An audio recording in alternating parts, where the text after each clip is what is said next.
महाराष्ट्र के चुनाव में जिस तरह से ईवीएम का दुरुपयोग किया गया है, सरकारी मशीनरी का दुरुपयोग किया गया है और सरकार जबरदस्ती लूट करके डकैती डाल के जो बनाई गई है, 10 से 15 तारीख के बीच की कोई डेट होगी जिससे दिल्ली में ईवीएम के खिलाफ यात्रा हम लोग शुरू करने जा रहे हैं। लेकिन मैं जानता हूं कि ईवीएम से बेईमानी होती ही है और पहली कोशिश हमारी ये रहेगी कि ईवीएम से चुनाव कम से कम दिल्ली में ना हो और अगर इसे रोकने में जनता ने साथ दिया तो हम शायद सफल हो जाएं। ये बेईमान सरकार, या यूं कहो कि मोदी और योगी और भाजपा की सरकार और ये आरएसएस के जो महाराष्ट्र में हुआ है, इस चुनाव में जितने व्यापक पैमाने पर धांधली हुई है और उसके बाद जो लगातार अब आवाज उठने लगी है इलेक्शन कमीशन के खिलाफ, ईवीएम के खिलाफ, तो ईवीएम का मुद्दा है, इलेक्शन कमीशन का मुद्दा है, बेईमान इलेक्शन कमिश्नर को उखाड़ने का मुद्दा है।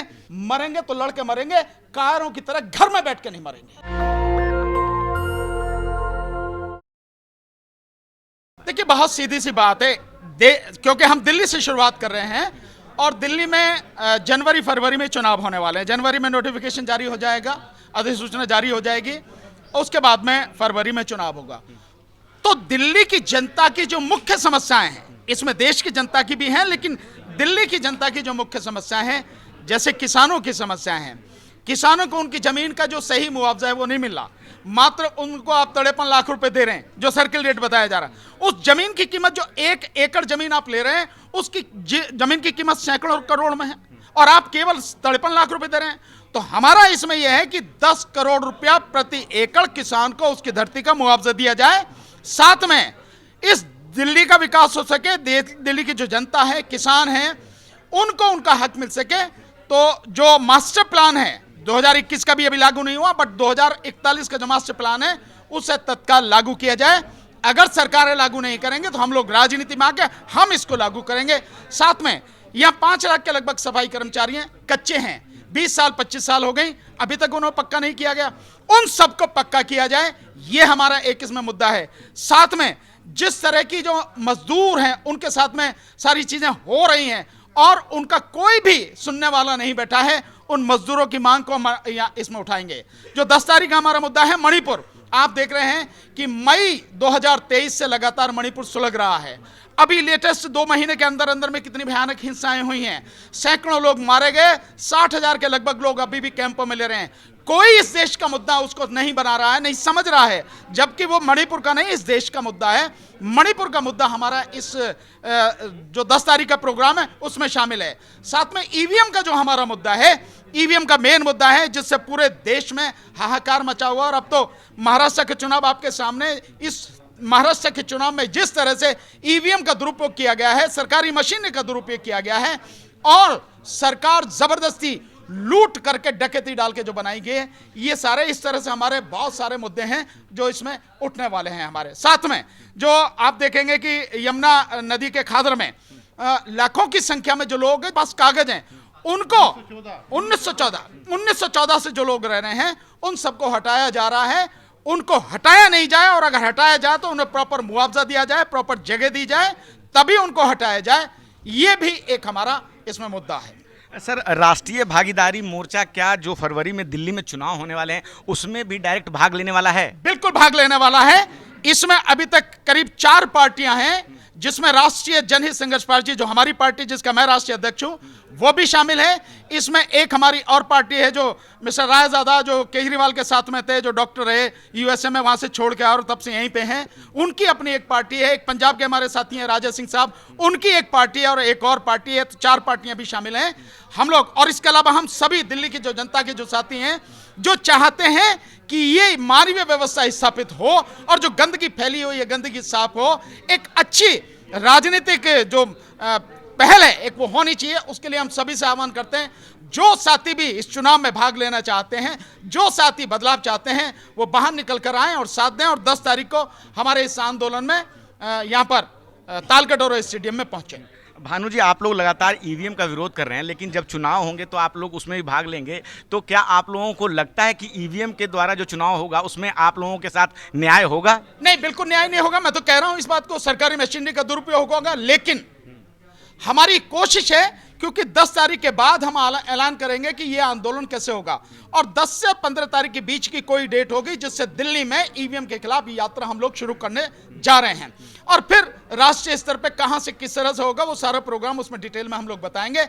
हम चुनाव में भाग जरूर लेंगे और अपनी तरफ से पूरी कोशिश करेंगे कि किसी भी तरह की बेईमानी उसको रोका जाए, लेकिन मैं जानता हूं कि ईवीएम से बेईमानी होती ही है।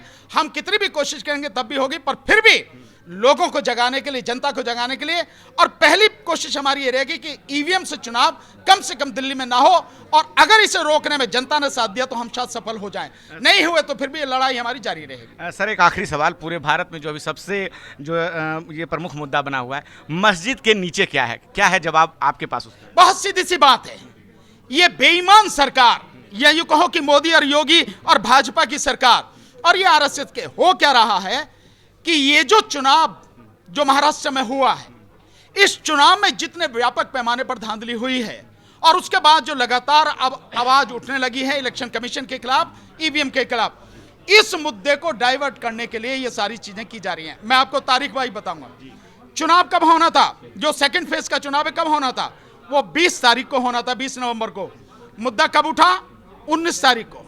सर्वे की जो किया गया संभल में मस्जिद का, वो 19 तारीख को किया गया। 1:30 बजे एक एप्लीकेशन पड़ती है, जज साहब ठाली बैठे थे, जज साहब ने कानून को बिल्कुल या तो पढ़ा ही नहीं और या उनकी समझ में नहीं आता, उसको कानून को एक साइड में करते हुए आदेश कर दिए, और एएसआई की टीम सांझ को पहुंच भी गई वहां मस्जिद में। तो इस मुद्दे को, और उसके बाद जो हुआ, चलिए उस दिन तो वो हो गया, सर्वे हो गया, सब कुछ हो गया, लेकिन 24 तारीख को, 24 को क्या था कि 23 तारीख को रिजल्ट आया, और रिजल्ट के बाद जो हल्ला मचना शुरू हुआ तो 24 तारीख को कलेक्टर ने कह दिया जाके चले जाओ सर्वे कराओ, और वहां बहुत सारे लोगों को लेके जय श्री राम के नारे लगाते हुए वहां पहुंचे। आप सर्वे करने जा रहे हो, किसी भी व्यक्ति का जाने के क्या मतलब है? सरकारी अधिकारी कर्मचारी जिनकी ड्यूटी है ज्यादा से ज्यादा वो जाएंगे, पर भीड़ जा रही है, जय श्री राम के नारे लगा रही है, तो इंटेंशन क्लियर है, आप हिंदू मुस्लिम करना चाहते हैं। और ये जो ईवीएम पे सवाल उठ रहे हैं, बेईमानी पर सवाल उठ रहे हैं, इससे ध्यान डाइवर्ट करना चाहते हो। तो 24 को हुआ, उसके बाद 26 को हुआ अजमेर वाला, उसके बाद बदायूं में हुआ, और इसी बीच में एक और हुआ, वो जो मोहन भागवत है ना, जो अपने आप में, उसके शायद बाल बच्चे नहीं, शायद शादी वादी नहीं करी उसने, वो जो करा 3 बच्चे जो पैदा करो। ये सारी चीजें, ये जो ईवीएम का मुद्दा है, इलेक्शन कमीशन का मुद्दा है, बेईमान इलेक्शन कमिश्नर को उखाड़ने का मुद्दा है, इस सबसे ध्यान डाइवर्ट करने के लिए ये सारी की सारी चीजें की जा रही है। कानून बिल्कुल क्लियर है, जो रिलीजियस एक्ट है 91 का, वो बिल्कुल स्पष्ट है कि 15 अगस्त 1947 को सभी धर्मों के धार्मिक स्थानों को, पूजा स्थलों का जो स्वरूप है वो वैसा ही बना रहेगा, उसमें कोई छेड़छाड़ नहीं होगी किसी भी तरह की। और दूसरा, जब ये कानून बना 1991 में 17 जुलाई को, उस समय कर दिया कि कानून के लागू होने के बाद उस समय तक जितने भी मुकदमे ऐसे चल रहे हैं, अपील पड़ी है किसी ट्राइब्यूनल में, वो सारे मुकदमे उसी समय खत्म हो जाएंगे, रद्द हो जाएंगे, कानून ने खत्म कर दिया। और इसके बाद 15 अगस्त के बाद के कोई भी इस तरह की झगड़े होंगे या इस तरह की कोई बात होगी, उस पर कोई मुकदमा किसी भी अदालत में डाला नहीं जाएगा।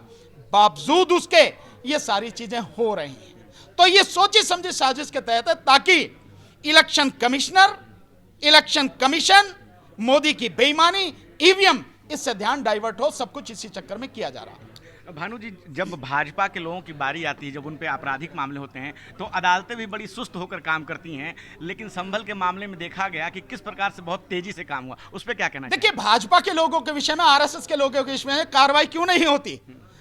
वही तो झगड़ा करने वाले हैं, वही एफआईआर करने वाले हैं, वही इन्वेस्टिगेशन करने वाले हैं, और वही अदालत में जो बैठे उनके लोग हैं वो फैसला करने वाले हैं, तो उन पर कार्रवाई कैसी होगी? सैया भाई कोतवाल तो अब डर काहे का? ये सब कुछ इसी ट्यून पर हो रहा है कि सब कुछ उनका है। हमारे साथी मेहदी हसन साहब ने शेर नहीं सुनाया वो, कि भैया सरकार भी तुम्हारी, दरबार भी तुम्हारा, अखबार भी तुम्हारी, जो चाहो लिख दो, जो चाहो कर दो। इसीलिए सब कुछ हो रहा। पर मैं आपको दावे के साथ कह रहा हूं, जिस दिन ये सरकार जाएगी उस दिन देखना आप कि क्या हाल होता है, आप उस दिन देखना। इसके लिए विपक्ष भी खड़ा नहीं हो रहा ना मजबूती से। मैंने तो काम मुर्दा हो गया विपक्ष, इसमें कौन सी बात है? विपक्ष खड़ा होता तो हमें क्या जरूरत थी? विपक्ष नहीं खड़ा हो रहा, तभी तो हमने कहा है कि जन आंदोलन की जरूरत है। अगर विपक्ष अपनी जिम्मेदारी निभाता और इस सरकार को एक सेकंड भी चैन से नहीं बैठने देता, जबरदस्त आंदोलन करता जमीन पर, तो पूरा देश उनके साथ में होता। जब वो नहीं कर रहे तो क्या हम भी चुप बैठ जाएं? वो तो मुर्दे हैं कि हम भी मुर्दे बन जाएं? वो जिम्मेदारी नहीं निभा रहे तो हम अपनी जिम्मेदारी से भाग जाएं? नहीं, न केवल हमारे सारे साथी, बल्कि मैं मानता हूं इस देश के हर नागरिक की जिम्मेदारी है कि जो गैर कानूनी गैर संवैधानिक काम हो रहा है, जो जुल्म और अत्याचार हो रहा है, इसको खत्म करने के लिए सड़कों पर आकर कंधे से कंधा मिलाकर साथ चलें, ताकि ये गंदगी पूरी तरह से साफ हो। नहीं तो इस गंदगी में घुटकर हम सारे के सारे यहीं दफन हो जाएंगे, और यही सरकार चाहती है, जिसे हम होने नहीं देंगे। तो मुस्लिम समाज क्या करे सर? सड़कों पे आता तो हर किसी की बात, इसमें मुस्लिम की कहां बात हुई? इसमें तो हिंदू हैं। आप क्या समझ रहे हो कि हिंदू परेशान नहीं है? हिंदू के नाम पर जिस तरह से हिंदुओं को तबाह करने का ये कार्यक्रम कर रहे हैं और जिस तरह हिंदुओं को मूर्ख बना रहे हैं, सबसे ज्यादा नुकसान तो हिंदुओं का ही हो रहा है। निश्चित रूप से मुस्लिम को टारगेट किया जा रहा। तो चाहे मुसलमान हो, चाहे हिंदू हो, चाहे सिख हो, चाहे ईसाई हो, चाहे बौद्ध हो, चाहे जैन हो, सभी को आना पड़ेगा।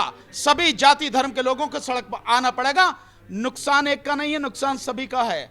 आप देखो इस देश में पिछले 10 सालों में 15 लाख लोग, इस देश को 15 लाख अमीर करोड़पति अरबपति लोग इस देश को छोड़कर बाहर की नागरिकता ले रही, दूसरे देशों की। क्यों ले लिया? क्यों ले लिया? अगर देश में तरक्की हो रही है, देश बढ़िया है, तो यहीं रहते। उनको मालूम है कि देश में तबाही होने वाली है, इसलिए वो लोग छोड़ के भाग गए। इसलिए सभी लोगों को नुकसान है, सबको साथ में आना पड़ेगा।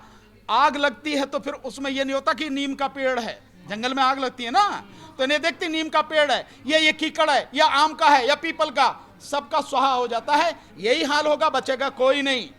और आपने देखा होगा बचेगा कोई नहीं, इसका एक उदाहरण शायद कानपुर की घटना है। जब बुलडोजर चला तो एक ब्राह्मण परिवार की लड़की, माँ बेटी दोनों जल गई और मार दी गई। तो आप समझ लीजिए कि हाल क्या होने वाला। हम तो हैं ही निशाने पर, हमें इसकी चिंता नहीं है। मरेंगे इसकी भी जानकारी है, कोई चिंता वाली बात नहीं, लेकिन मरेंगे तो लड़के मरेंगे, कायरों की तरह घर में बैठ के नहीं मरेंगे। रुकेगा कैसे सर ये मस्जिद? लड़ने से, संघर्ष करने से। जनता जब खड़ी होती है, अच्छी अच्छी सरकारें उखड़ जाती हैं, उनके कदमों की आहट से दफन हो जाती हैं। तो जनता को अपनी ताकत समझनी होगी, जनता को अपनी जिम्मेदारी समझनी होगी, और सड़क पर आना पड़ेगा, संघर्ष करना पड़ेगा। तो आपने सुना भानु प्रताप सिंह को, जिस प्रकार से उन्होंने भाजपा पे हमला बोला, सरकार पे हमला बोला, कि किस प्रकार से मस्जिदों के नीचे क्या है वो देखने में जो व्यस्त है, उससे कहीं ज़्यादा ईवीएम पर भी हमला बोला। और 10 तारीख को, 10 दिसंबर को ताल कटोरा स्टेडियम में एक महा रैली होने वाली है, जिसमें कि दिल्ली सरकार के खिलाफ वो अपना एक जो है कार्यक्रम करने वाले हैं। और क्या है आपकी राय इस छोटी सी बातचीत पर? आप अपनी राय हमें जरूर बताएं। मैं रंजय कुमार, कैमरामैन आशीष के साथ, नेशनल दस्तक। धन्यवाद। नेशनल दस्तक की आपसे गुजारिश है कि अगर इसको बचाना चाहते हैं तो नेशनल दस्तक को सब्सक्राइब करने के लिए रेड कलर के सब्सक्राइब बटन को दबाएं, फिर बेल आइकन की घंटी दबाएं। नेशनल दस्तक को बचाने के लिए बहुत जरूरी है कि हर खबर को शेयर करें, लाइक करें, कमेंट जरूर करें।